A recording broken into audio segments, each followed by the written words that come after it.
Saudara pendengar, saat ini Anda sedang mendengarkan Sandiwara Radio Indonesia di channel Mars TV. Sebelum melanjutkan, mohon untuk subscribe, like, komen, dan mengaktifkan tombol lonceng serta membagikan channel ini ke sosial media yang Anda miliki. Terima kasih. Selamat mendengarkan. Pangeran Jayakusuma.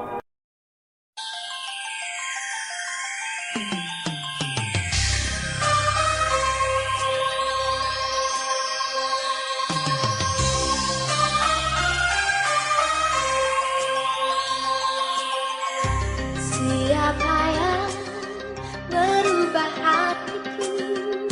Siapa yang membuat kita satu?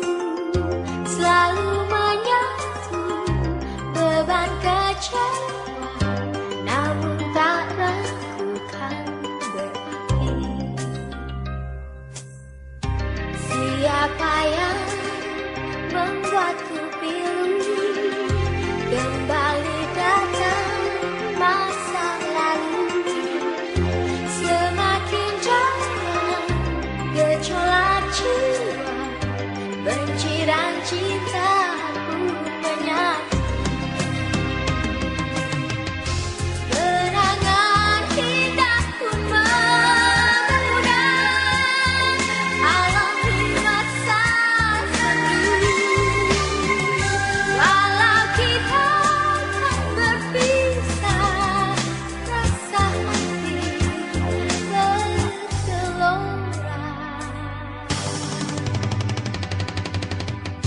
Siapa yang membuatku resah, tak berharap untuk berjumpa. Benci dan cinta selalu menyatu, tak pernah takkan berpaling.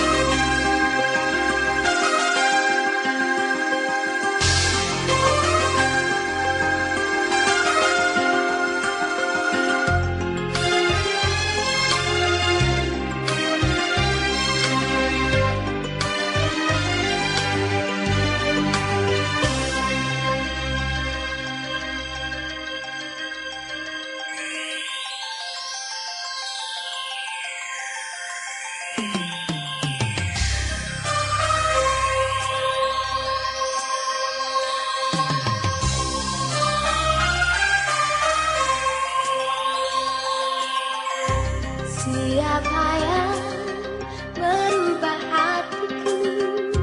Siapa yang membuat kita satu? Selalu menyatu, beban kecewa, namun tak ragukan berarti. Siapa yang membuatku pilu kembali datang masa lalu? Semakin jauh gejolak jiwa, benci dan cinta pun menyatu. Kenangan indah pun memudar alam di masa lalu. Walau kita tak berpisah, rasa hati bergelora.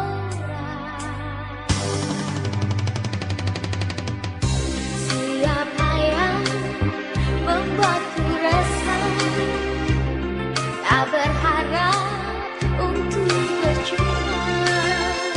Benci dan cinta selalu menyatu, tak pernah takkan berpaling.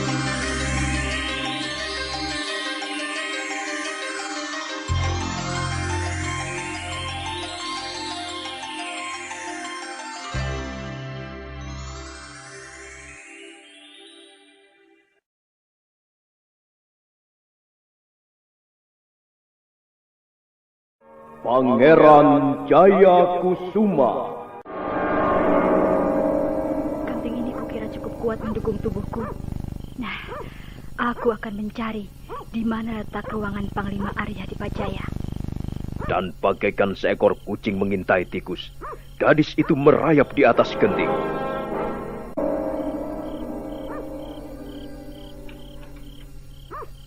Apakah Gusti memanggil hamba? Duduklah. Adisana, Iya, Gusti. bagaimana pendapatmu tentang suasana dalam kota Majapahit sekarang ini? Kelihatannya aman, Gusti. Ya, negeri Majapahit ini kelihatannya aman sentausa. Para nayaka dan pembesar-pembesar negeri arif dan bijaksana. Tapi ada satu hal yang membuat hatiku tiba-tiba merasa bimbang. Hal apa gerangan, Gusti? Kau pun tentu mendengar Mahapatih Gajah Mada hendak menyambut kehadiran kita. Tapi kabarnya dia hanya mengirimkan utusan. Apa salahnya, Gusti? Kalau memang beliau mengirim utusan, pasti yang akan mewakili adalah orang-orang pilihan, Gusti. Benar. Tapi apa sebab dia mengirim pasukan yang jumlahnya serta kekuatannya jauh melebihi pasukan kita? Dan lagi panglima yang ditunjuk untuk memimpin adalah Arya Panji Anggrakhani. Kau tahu siapa dia? Seorang panglima perang yang ditakuti, yang biasa menggempur musuh-musuh jauh di seberang lautan. Aku heran, mengapa justru dia yang ditunjuk? Apakah sesungguhnya keadaan Majapahit sedang gawat? Tapi tanda-tanda seperti itu tidak ada, Gusti. Bagaimanapun kita harus waspada. Kita sekarang berada di negeri orang. Kau masih ingat peristiwa Bubat? Oh, tentu saja masih, Gusti. Malapetaka di lapangan Bubat tidak gampang lupakan orang. Apakah Gusti mencurigai sampai ke sana? Bagaimana pendapatmu? Aku mau tahu. Menurut pendapat hamba, tidak akan terjadi malapetaka seperti Bubat. Alasanmu? Soalnya calon pengantin bukanlah seorang raja, tapi hanyalah salah seorang anggota keluarga raja. Di sana. Kau berasal dari Majapahit.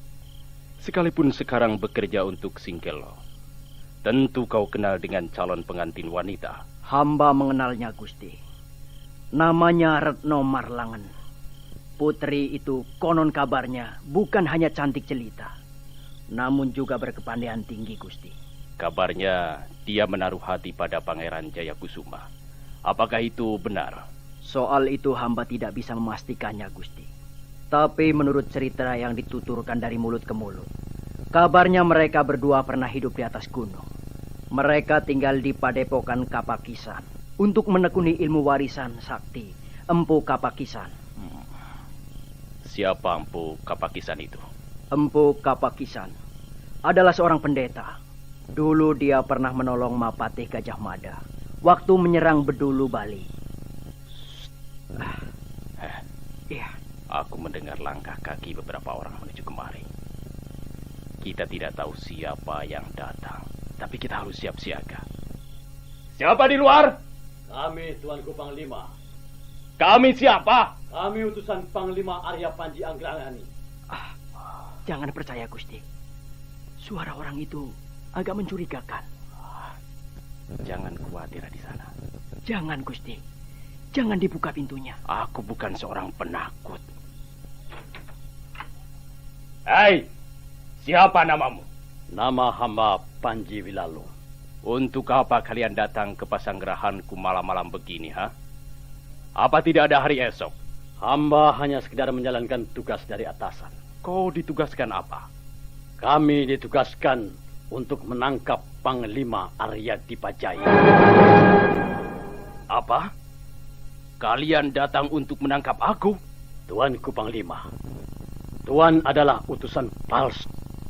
Iya, jangan Tuan anggap kami tidak tahu apa sebenarnya maksud kedatangan Tuan ke Majapahit ini.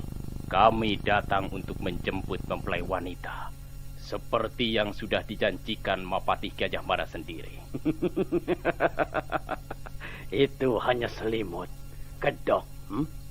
Kami tahu tujuan Tuan sebenarnya adalah untuk membalas dendam. Tuan membawa amanat dari Harya Bangah, Raja Singgelo, yang masih ada hubungan kerabat dengan Raja Pakuan Pajajaran. Gila. Ini fitnah yang sangat kotor dan hina. Karena itu, atas perintah Mapatih Gajah Mada, kami terpaksa menangkap dan menawan Tuan. Kalau Tuan berusaha melawan, kami diberi wewenang untuk membunuh Tuan. Bohong. Tidak mungkin Mapatih Gajah Mada berbuat sekeji itu. Beliau terkenal arif bijaksana. Gusti, jangan percaya Gusti. Ini jelas fitnah. Mungkin sasarannya bukan kita. Kita hanya dijadikan alat untuk menjatuhkan pamor seseorang. Diamlah di sana. Coba. Kalau memang kau benar-benar utusan Mapatih Gajah Mada, tentu membawa surat perintahnya. Dan jika benar-benar beliau memerintahkan begitu, aku rela kehilangan kepalaku. Jangan Gusti. Jangan kena dikelabui mereka. Jelas ini suatu tindak pidana. Kalau mereka sudah berani memalsukan nama Mapatih Gajah Mada, pastilah berani pula memalsukan surat perintahnya. Jangan percaya Gusti. Sungguh, jangan percaya Gusti. Iya. Di sana. Di sana. Wah, biadab. Kau telah memenggal kepala abdi kesayanganku di depanku. Sekarang giliranmu Dipajaya. Iya. Dengar.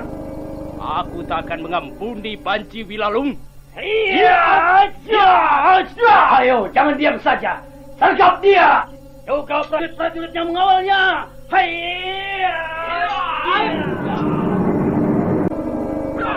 Arya Dipajaya mengamuk bagaikan banteng terluka. Banyak prajurit Majapahit roboh begitu tergores oleh babatan pedangnya. Sementara itu, prajurit-prajurit Singgelo yang semula hanya berjaga-jaga ikut terjun ke kancah pertempuran membela panglimanya. Pertempuran menjadi semakin sengit.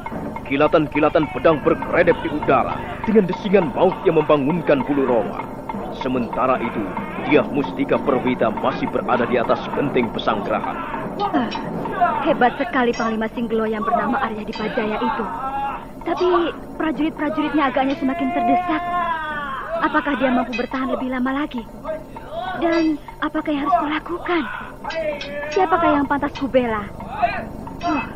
Kalau mengikuti bunyi surat rahasia itu, mestinya aku membela Arya Dipajaya. Tapi untuk apa?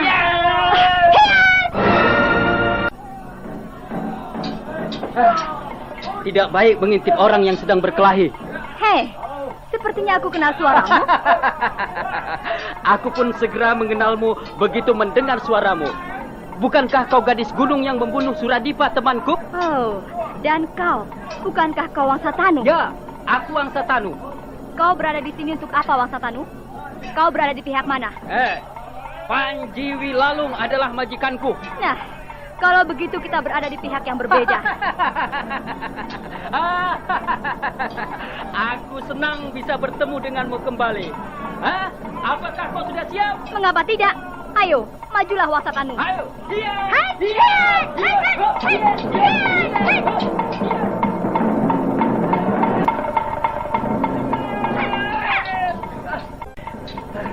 Kau sebenarnya bekerja untuk siapa?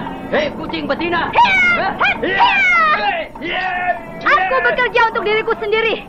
Aku tidak punya majikan. Aku bukan begundal orang lain seperti kau, Wangsa Tanu. Aku bekerja tanpa upah. Aku bukan orang upahan. Namun begitu, aku tidak gentar berkelahi dengan siapapun juga. Jangan khawatir.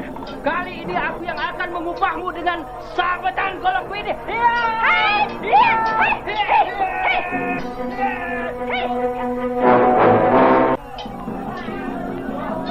Bagaimana?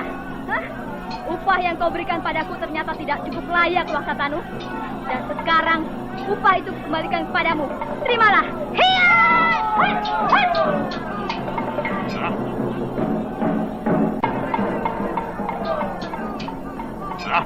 Lihat Dipajaya, prajurit-prajuritmu sudah kalang kabut. Sebagian sudah roboh tak bernyawa lagi. Ayo, apa kau masih berkeras kepala juga? Bukan watak Dipajaya menyerah pada musuh. Aku seorang panglima perang. Lebih baik aku mati bersimpah darah daripada harus menyerah. Ayo majulah Panji Wilalung. Jangan menyesal kalau sampai nasibmu menyerupai Adisana, abdimu yang setia itu.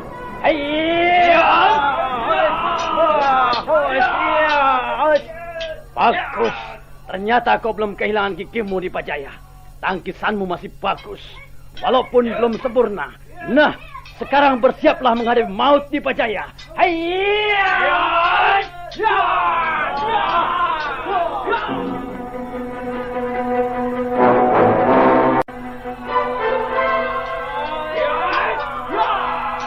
Setelah membunuh Wangsa Tani, Dyah Mustika Perwita bermaksud terjun ke dalam pertempuran. Tapi mendadak langkahnya terhenti. Di depannya berdiri seorang laki-laki memakai topeng kasar. Siapa kau? Minggir! Jangan halangi langkahku. Jangan ikut campur terlalu jauh. Tidak ada gunanya. Siapa kau? Buka topengmu. Aku ingin tahu kau berada di pihak siapa. Nanti kau akan tahu. Sekarang ikut aku. Tidak. Ikutlah. Apa yang kau tonton di sini? Aku bukan hanya mau menonton. Aku harus membela Panglima Dipajaya dari serangan komplotan yang curang dan licik. Itu sudah ada yang mengurus. Kalau kau tidak percaya, ikutlah aku. Nanti akan kuperlihatkan pasukan Majapahit yang sesungguhnya. Panji Wilalung tidak akan bertahan lama. Para pengaco itu sebentar lagi akan diringkus. Ayo, jangan termangu begitu. Hei, apa kau bisa kupercaya? Tak ada alasan bagiku untuk membohongimu. Lihatlah. Paman, bukankah Paman yang telah menolongku di pinggiran kota sore tadi? Ayolah, nanti aku jelaskan. Oh, jadi Panji Wilalung adalah perwira gadungan? Iya, dia orang luar yang disusupkan ke dalam tubuh prajurit-prajurit Majapahit. Tujuannya untuk mempengaruhi mereka agar mau diajak memberontak. Untuk apa memberontak? Tentu saja untuk merebut kekuasaan. Oh. Dan sasaran pertama komplotan pengajo itu adalah mencemarkan nama baik Mapatih Gajah Mada. Dengan membunuh pasukan Singgelo yang datang ke Majapahit untuk menjemput pengantin wanita. Jelas, mereka akan mudah memojokkan kedudukan Mapatih Gajah Mada. Tapi, apakah itu mungkin? Lihatlah. Bersamaan dengan telunjuk laki-laki bertopeng itu mengarah ke sudut perempatan jalan, muncullah ratusan prajurit bersenjata lengkap. Mereka semuanya menggenggam obor dan jalan-jalan menjadi terang. Setiba di persimpangan jalan selanjutnya, pasukan berpencar ke segala penjuru. Itukah pasukan Majapahit, Paman? Iya, pasukan Majapahit yang sebenarnya. Di bawah pimpinan Arya Panji Anggragani, mereka tidak akan kesulitan membekuk para pengaco. Sekaligus mengadakan pembersihan dalam kota. Kau tahu? Apa itu, Paman?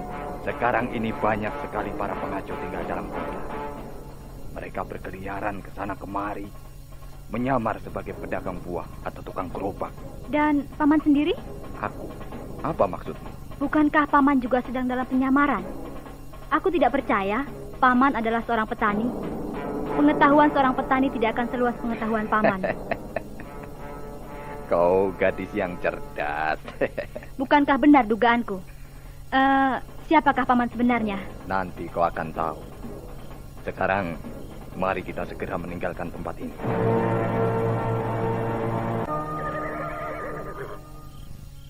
Setan alas. Kenapa, Paman? Dua iblis itu menghadang kita. Mereka tahu kita bersembunyi di balik bongkahan batu ini. Dua orang iblis suami istri yang terkenal memiliki senjata rahasia beracun. Kau kenal mereka? Bawang Sunti? Ya, benar. Bawang Sunti, dua iblis terkenal yang memiliki senjata rahasia penyebar maut, telah menghadang di depan mereka. Dyah Mustika Perwita menggigil menahan rasa cemas. Dia pernah menyaksikan sendiri kehebatan suami istri iblis itu pada saat masih tinggal di Padepokan Tunggal Dewa. Dua iblis itu berbahaya. Mereka mempunyai senjata rahasia beracun yang mematikan. Dan lagi, tak ada perlunya melawan mereka. Lalu, apa yang akan kita lakukan, Paman?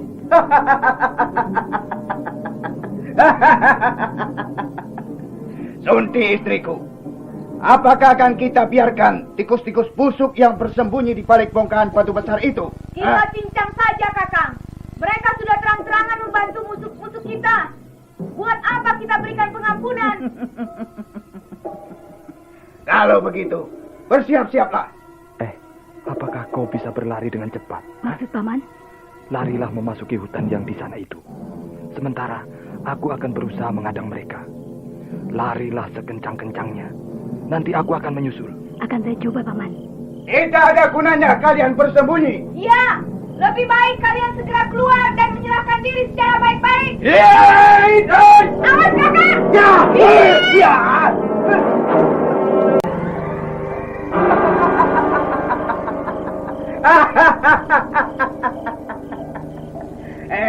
Rupanya kau si Kebo Prutung, pendekar tanggung yang bersembunyi di lembah Jabon Garut. Apa maksud kalian menghadang perjalananku? Hai iblis jahanam! Sabar. Marilah kita bicara dengan kepala dingin. Barangkali Sunti istriku bisa menjawab dengan baik pertanyaanmu itu, Kebo Prutung. Nah, Sunti, dia bertanya, mengapa kita menghadang perjalanannya? Ayo, jawablah. Kebo jelek, dengar. Jangan kau kira selama ini kami tidak mengawasi gerak-gerikmu. Kami tahu kau telah membantu orang-orang Singgelo dengan memusuhi rekan kami, Panji Wilalung. Apakah sikapku itu salah?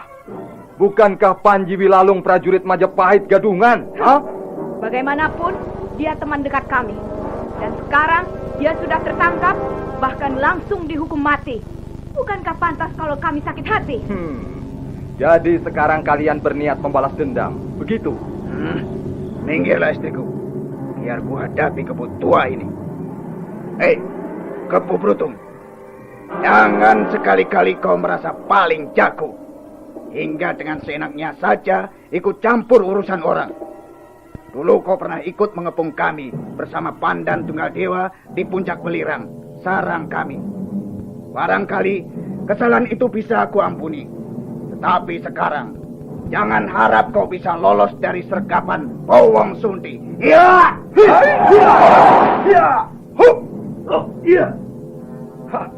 Kau tidak berubah, Bowong. Curang, menyerang selagi musuh belum siap. Pantas orang-orang memberikan julukan iblis. Iblis jahanam.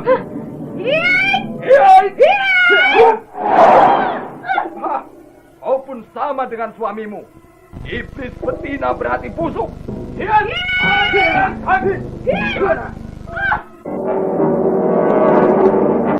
ajar. Kebo tua tak tahu sopan santun. Berani kau mencongkel sanggu rambutku? Awas!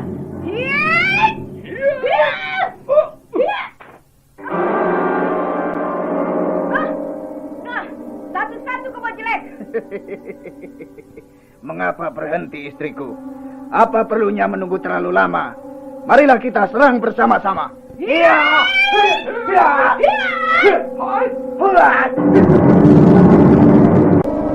Laki-laki setengah tua yang bernama Kebo Prutung itu merasa kewalahan juga menghadapi serangan Bowong Sunti yang datang bertubi-tubi.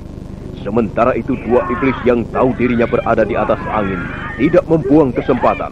Mereka terus mendesak, memojokkan Kebo Prutung untuk kemudian membunuhnya dengan siraman senjata rahasia beracun. Sadar akan bahaya yang mengancam dirinya, Kebo Prutung mencoba berontak.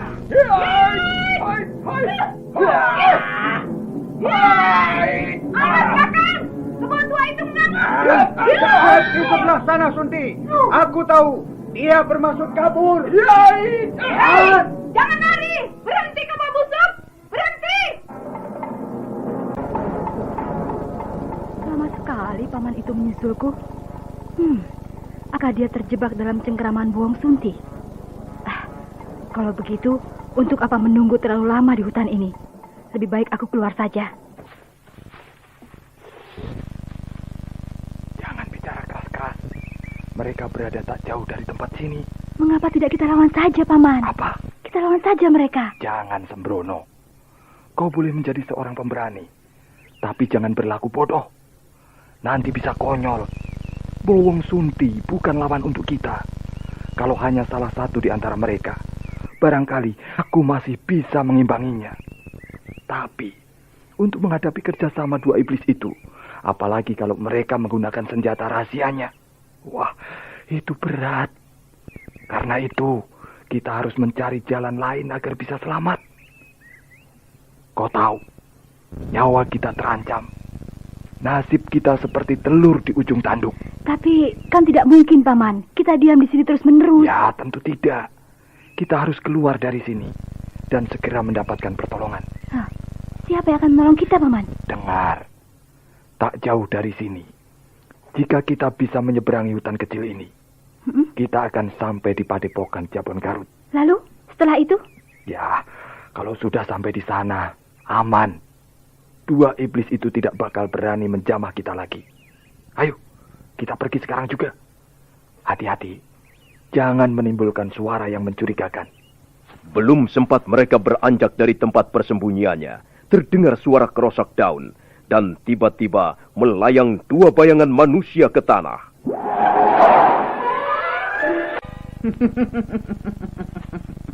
Mau lari kemana kau, Kebo Jelek?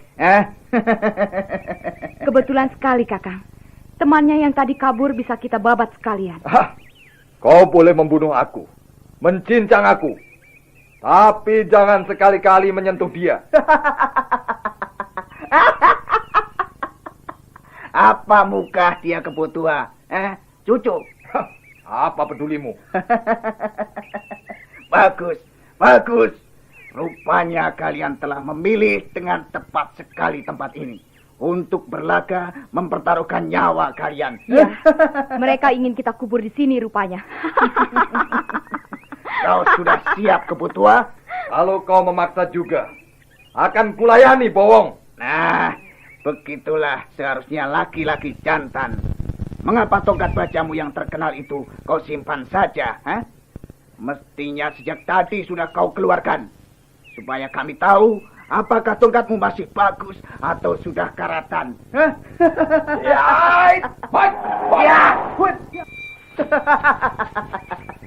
Bagus, bagus. Ini baru perlawanan yang menggairahkan. Ayo Sundi, sambil melatih otot-otot kita yang sudah terasa kaku. Marilah kita bereskan Kebo Tua itu. Baik, Kakang. Dan kau tetap berdiri di situ. Kau pun akan mendapat giliran berlatih nanti. Setelah Kebo Ompong itu menemui ajalnya. Awas, jangan coba-coba lari. Kalau tidak ingin tubuhmu hangus terbakar oleh siraman senjata rahasiaku. Kalau tadi Kebo Brutung merasa kewalahan menghadapi Bowong Sunti, maka sekarang berubah menjadi garang dengan tongkat baja di tangannya. Seolah permainannya menjadi hidup dan berkembang dengan baik. 2 iblis itu sampai terkesima untuk beberapa saat lamanya. Tapi segera mereka sadar dan serentak melompat ke kiri atau kanan untuk menghindari ujung tongkat lawan yang terus-menerus menyambar, mematuk dengan lincahnya. Lama-kelamaan, 2 iblis itu menjadi kesal juga. Bowong Sunti lalu melompat mundur sejauh 3 batang tombak. Berdebah si Kebo Brutung. Oh, mengapa berhenti, Kakang? Kita jangan menjadi orang bodoh, Sunti. Dengan membiarkan Kebo Peot itu memutar tongkat seenak perutnya. Ayo, kita gebrak sekali lagi. Siulan Bowong melengking nyaring. Itulah tanda bahwa mereka bermaksud menyerang dengan senjata-senjata rahasianya. Hati Kebo Brutung tergetar juga, tapi dia sudah bertekad melawan sampai titik darah penghabisan.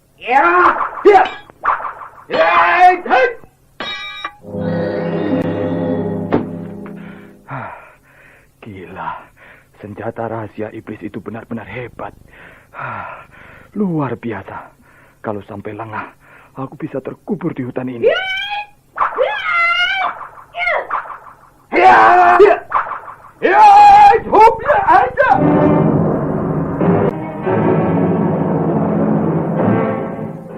Paman! Awas! Jangan bergerak! Aku bilang jangan bergerak! Kalau tidak, dalam sekejap tubuhmu akan terbakar hangus. Ikuti kata-katanya saja. Biarlah aku yang akan menghadapi mereka. Kau tetap saja berdiri di situ.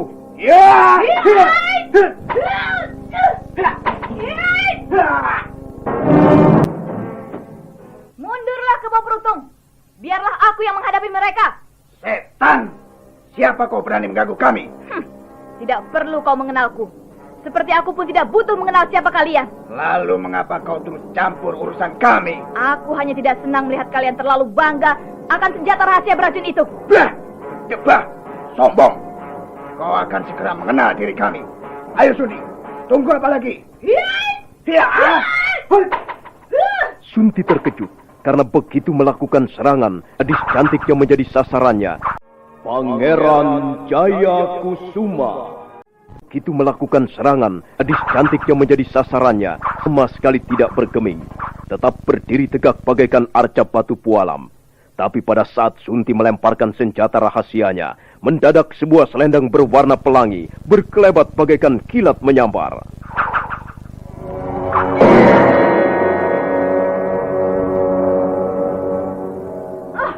Senjata rahasiaku bertaburan kemana-mana. Tak satu pun berhasil menyentuh tubuhnya. Ayo Sunti, mengapa berhenti? Mari kita serang bersama-sama, Kakang. Agaknya perempuan itu memiliki kepandaian yang lumayan tinggi, Kakang.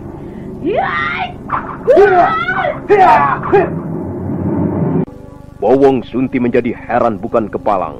Telah puluhan bahkan mungkin ratusan senjata rahasianya meluncur, tapi tak satu pun berhasil mengenai sasaran. Dengan selendang pelanginya, gadis itu menepis ke kiri ataupun ke kanan, dan senjata rahasia Bowong Sunti menancap di batang-batang pohon ataupun hilang entah kemana. Sementara itu Kebo Prutung dan Dyah Mustika Perwita terpaksa puas hanya menjadi penonton yang baik di balik lindungan pohon-pohon. Siapakah putri cantik itu, Paman? Jadi, kau belum mengenalnya? Iya. Dialah Gusti Trirepno Marlangan. Oh, yang konon kabarnya menaruh hati pada Pangeran Jaya Kusuma. Dari mana kau tahu? Dari seorang pelayan di rumah penginapan. Iya, memang. Kabarnya memang begitu. Entah benar entah tidaknya. Luar biasa dia. Seorang gadis cantik dengan ilmu kepandaian sukar dijajaki. Lihat. Belasan senjata rahasia Bowong Sunti kembali mental terkena kipasan selendang. Tiba-tiba Retno Marlangan melompat mundur sejauh 5 batang tombak. Cukup! Cukup! Senjata rahasia kalian tidak akan banyak gunanya. Lihat, ada puluhan menempel di selendang pelangi kesayanganku. Dan aku tidak ingin melihat selendangku ini kotor. Karena itu, terpaksa senjata rahasia kalian ku kembalikan. Hup! Hiya!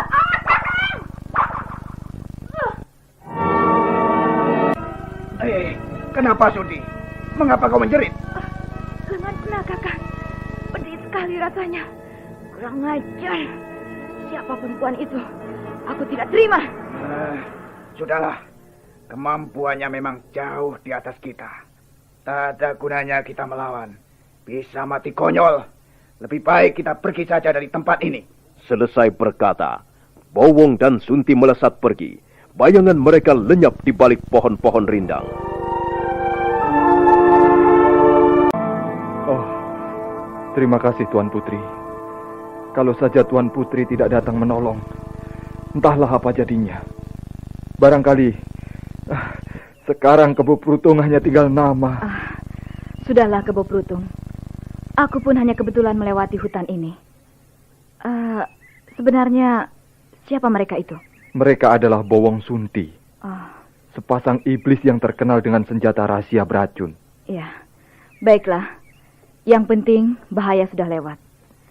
Sekarang aku hendak meneruskan perjalananku ke Kebo Prutung. Sebenarnya, hendak pergi kemanakah Tuan Putri? Tidak ada gunanya aku katakan padamu Kebo Prutung. Atau kepada siapapun juga.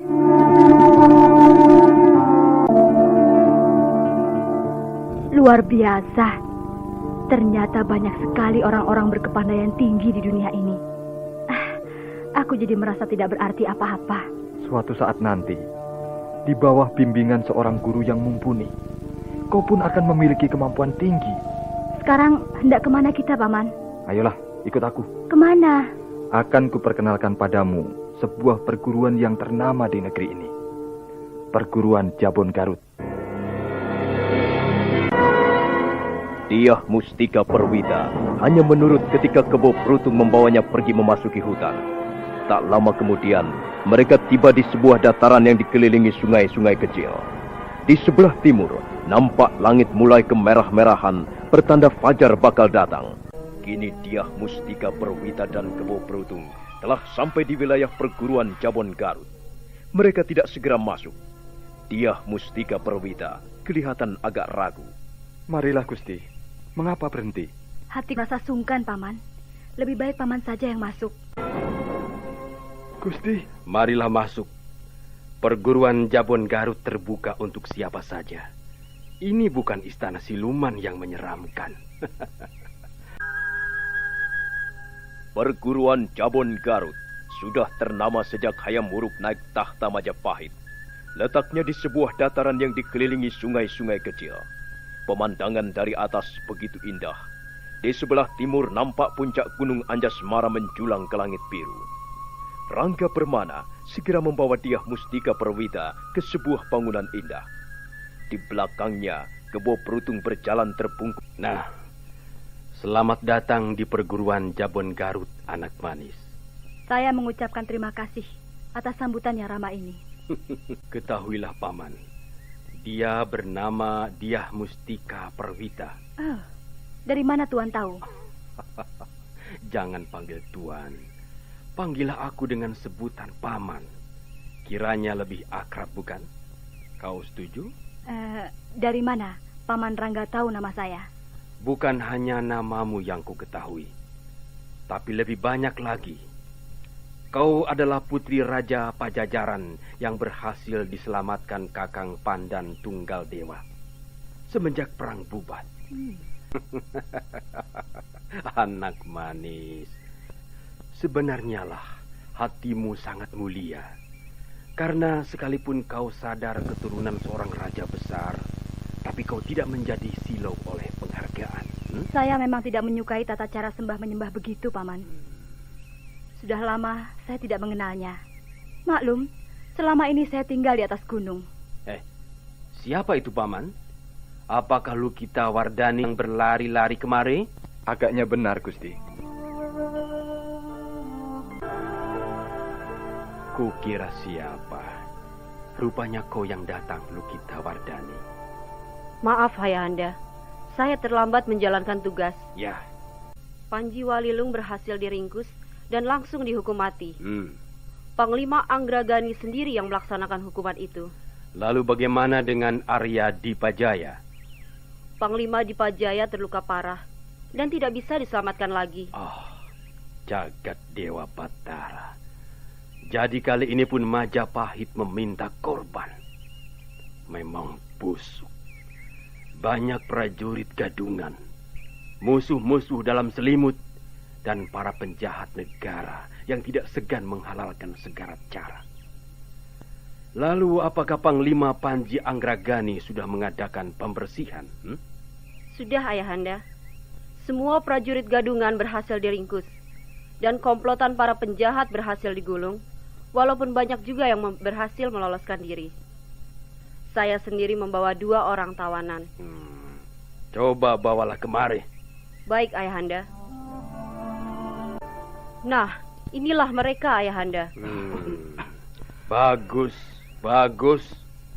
Siapa namamu? Nama hamba Kudapati. Dan kau siapa?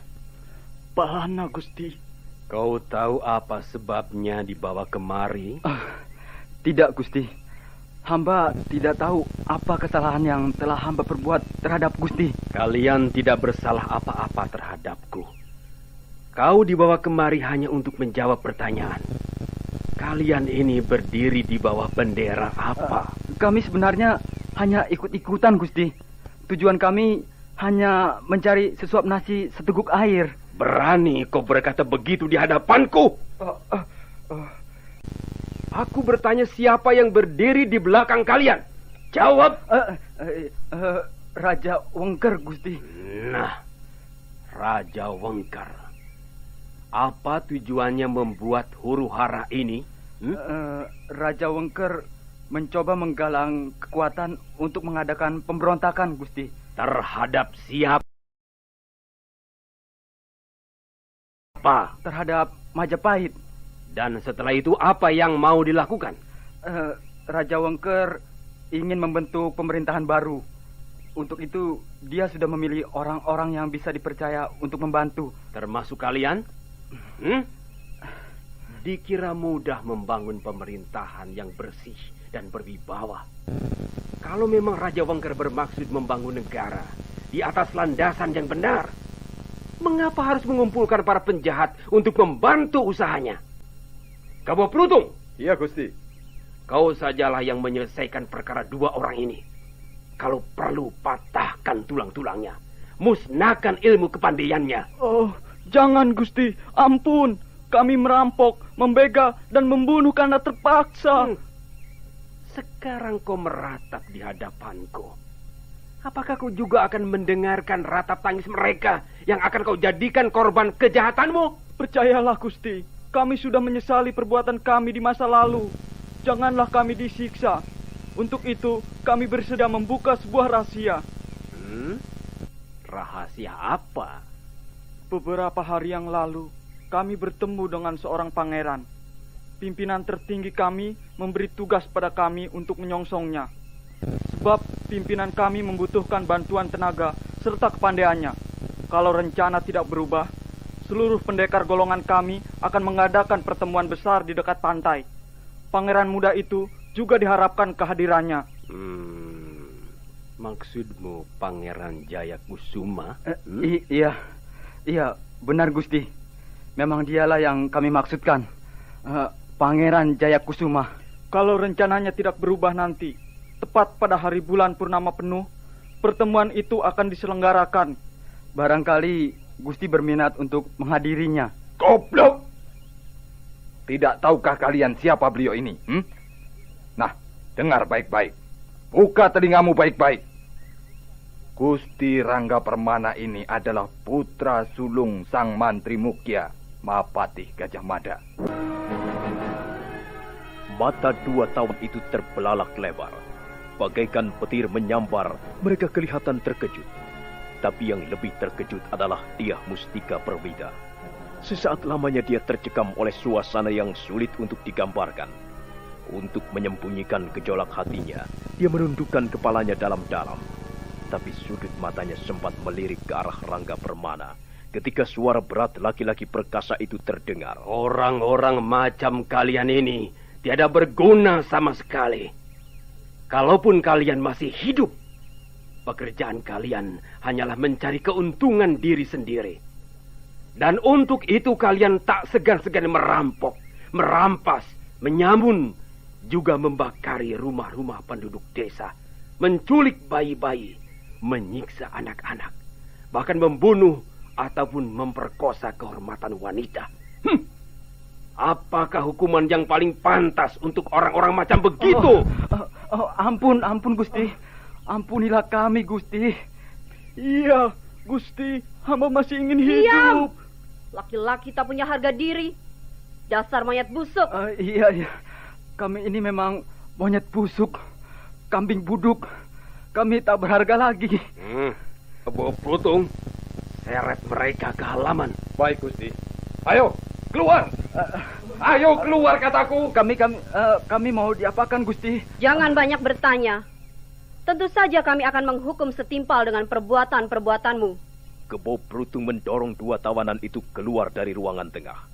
Tapi begitu sampai di halaman, Paman!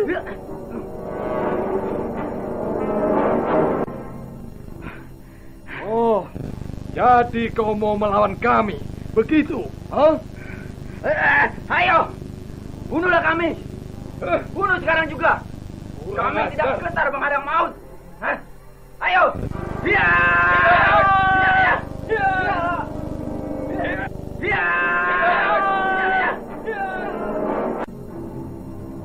dua tawanan itu mengamuk bagaikan orang kesurupan.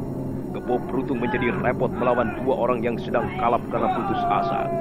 Tapi dia adalah seorang kesatria sejati, orang kepercayaan Rangga Permana. Karena itu tak hendak dia menggunakan senjata. Dua tawanan itu ingin diselesaikannya dengan tangan kosong. Tapi dua orang itu benar-benar sudah kesetanan. Tenaganya menjadi sangat besar, melebihi orang biasa. Dan suatu ketika, dia mengangkat gentong besar. Mampuslah kau. Ayo.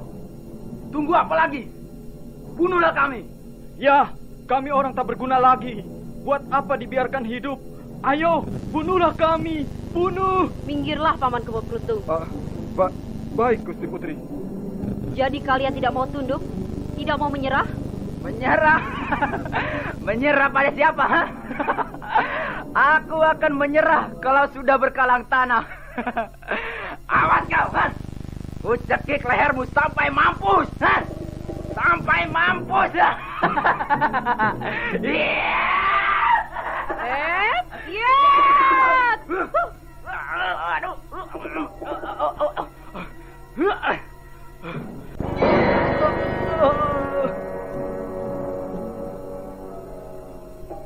Seret mereka, Paman Kebo Prutung. Dan kuburkan baik-baik. Mereka hanyalah korban dari orang-orang yang tidak bertanggung jawab. Baik, Gusti. Dia Mustika Perwita gelisah di kamar tidur yang disediakan untuknya. Kalau begitu, sekarang ini ibaratnya aku masuk ke dalam kandang harimau. Setiap saat mereka, entah Lukita Wardani, Kebo Prutung, ataupun Rangga Permana sendiri, bisa menanggung. Siapa? Aku. Buka pintunya. Aku ingin berkenalan denganmu. Namaku Galuwati. Aku adik Pangeran Jayakusuma. Oh, masuklah. Paman Rangga Permana mengatakan bahwa aku sekarang mendapat teman baru. Barangkali akulah yang dimaksudkan. Benar. Memang kaulah yang dimaksudkan. Bukankah namamu dia Mustika Perwita? Iya, itulah namaku. Kata Paman kau seorang putri dari Pakuan Pajajaran. Benar. Lalu, mengapa kakakmu meninggalkan perguruan ini? Belum lama aku sempat berjumpa dengannya.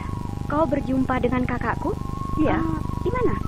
Dekat perbatasan menuju kota raja. Sepertinya kakakmu sedang bersusah hati. Iya, kakakku memang aneh. Entah mengapa dia merasa tidak betah tinggal di perguruan ini. Tiba-tiba saja dia pergi. Sampai sekarang pun aku belum pernah menemuinya. Iya, kakakmu memang aneh. Gambar siapa itu? Yang mana? Itu. Oh, itu gambar Eyang Mada. Kalau yang di sana, gambar Raja Airlangga bersama beberapa orang wiku. Oh ya, apakah kau lapar? Belum. Kalau kau lapar, marilah kita makan bersama-sama. Kakak Lukita Wardani sudah menunggu di ruang belakang. Terima kasih, nanti saja. Sampai menjelang malam tiba, dia Mustika Perwita masih berada di kamar tidurnya.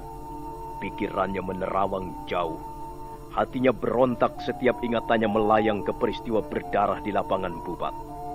Di tempat itulah malapetaka keluarganya terjadi. Tapi begitu menatap gambar Gajah Mada yang tergantung di dinding, hatinya menjadi bimbang. Apakah orang seperti itu sampai hati membunuh manusia bagaikan hewan potong? Pandangan matanya begitu tajam, tapi mengandung pengertian yang dalam. Juga tersirat rasa welas asih pada sesama. Mungkinkah dia menjadi seorang penjahat besar? Oh, Mapati Gajah Mada. Siapakah kau ini sesungguhnya?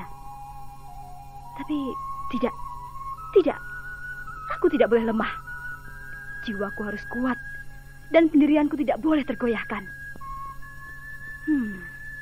Baiklah. Untuk sementara, aku terpaksa menyembunyikan niatku yang sesungguhnya. Gajah Mada terlalu kuat bagiku. Dan dia pun dikelilingi orang-orang yang kuat pula. Seperti Rangga Permana, anaknya sendiri. Dia Mustika Perwita merasa dirinya sangat kecil dan lemah. Setelah turun dari lereng Gunung Anjasmara dan berada di luar padepokan Tunggal Dewa, barulah dia tahu banyak orang berkepandaian tinggi di dunia ini. Belum lagi Gajah Mada musuh besarnya. Tak dapat dia bayangkan sampai di mana tingkat kepandaian raksasa Majapahit itu. Tapi dia Mustika Perwita adalah seorang gadis yang tabah. Dia berusaha menyimpan dendamnya. Dan untuk sementara, dia memutuskan tinggal di perguruan Jabon Garut, perguruan milik Rangga Permana, putra Gajah Mada sendiri.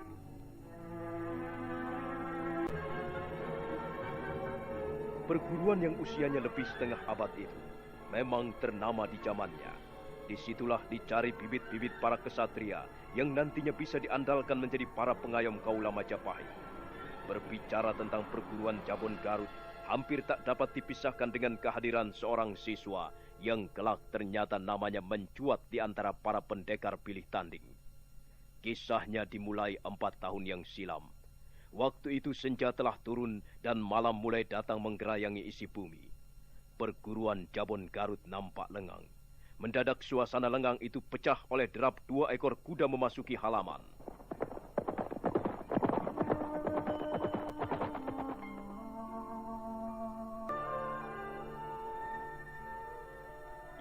Ya, aku sudah tahu.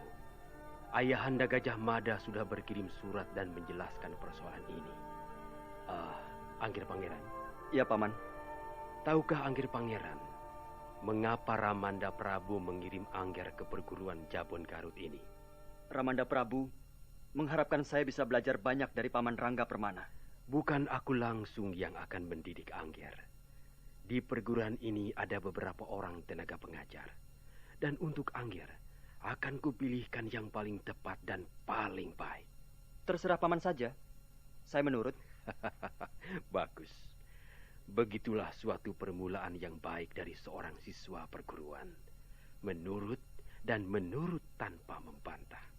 Nah, sekarang pamanmu Kebo Prutung akan menunjukkan kamar istirahat untuk Angger. Marilah, Angger Pangeran. Baik, Paman. Apakah Paman membawa pesan khusus dari Sri Baginda untukku? Hamba hanya seorang utusan, Gusti. Barangkali ada sesuatu yang pernah ku dengar dari Sri Baginda yang perlu kau sampaikan padaku. Terus terang, aku membutuhkan keterangan-keterangan yang berguna. Keterangan tentang diri Pangeran Jaya Kusuma yang bisa kujadikan bahan mengolah pribadinya. Ya, terus terang, Gusti. Pangeran Jaya Kusuma wataknya keras, dan dia bandel sekali. Kabarnya dia suka bermain judi, apa betul begitu? Itu adalah pengaruh dari Kebo Talutak, Gusti. Siapa Kebo Talutak? Bapak asuhnya. Seorang abdi yang ditugaskan khusus mengawasi dan momong sang pangeran. Dari Kebo Talutak itulah, pangeran belajar main judi, mengadu burung gemak dengan taruhan uang. Itu pantang dilakukan oleh seorang putra raja. Dalam cerita Baratayuda, Sang Prabu Yudhistira sendiri pernah kehilangan sebuah negara akibat permainan judi. Benar, Gusti. Mungkin itulah sebabnya Pangeran Jaya Kusuma dikirim kemari. Di samping sebagai seorang putra raja, jangan sampai kelewat manja. Juga untuk menjauhkannya dari pengaruh buruk Kebo Talutak.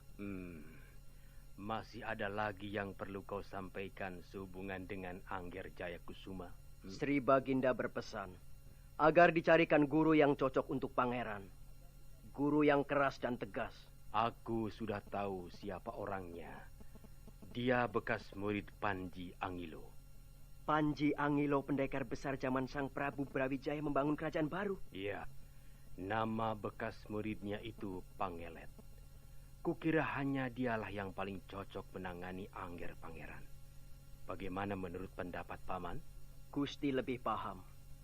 Sri Baginda sendiri sudah menyerahkan segala-galanya mengenai Angger Jaya Kusuma kepada Gusti Rangga Permana.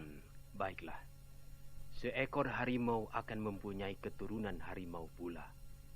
Sri Baginda dulu adalah seorang pendekar besar di zamannya. Karena itu, legakanlah hati Paman. Dan haturkanlah janjiku pada Sri Baginda bahwa aku akan berusaha mengasuh putranya seperti yang diharapkan. Pagi hari, sebelum kembali ke istana Majapahit, utusan Sri Baginda itu memanggil Pangeran Jaya Kusuma. Pemuda berkulit kuning dan berwajah tampan itu pun bergegas menemuinya. Ada apa, Paman? Hendaknya Angger Pangeran lekas bisa menyesuaikan diri. Angger Pangeran sekarang bukan tinggal di istana lagi. Ya, Paman. Belajarlah sungguh-sungguh.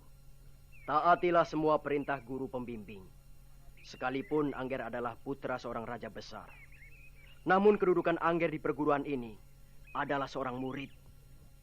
Kalau Angger masih suka membangkang, tentulah Angger akan mendapat hukuman sesuai dengan peraturan yang berlaku di perguruan ini. Iya, Paman. Saya akan berusaha menjadi murid yang baik. Syukurlah. Paman yakin suatu saat nanti Angger akan menjadi pendekar besar melebihi Ramanda Prabu. Begitu jugalah yang kami harapkan. Baiklah Gusti. Kiranya sudah cukup kunjungan hamba. Sekarang hamba mohon pamit Gusti. Ya.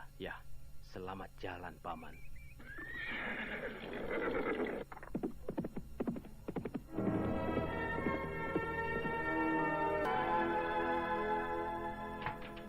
Jayakusuma. Paman. Apa yang kau lakukan di sini? Saya tiduran, Paman. Nah, saudara pendengar, bagaimanakah kisah selanjutnya? Silakan menunggu kelanjutan kisah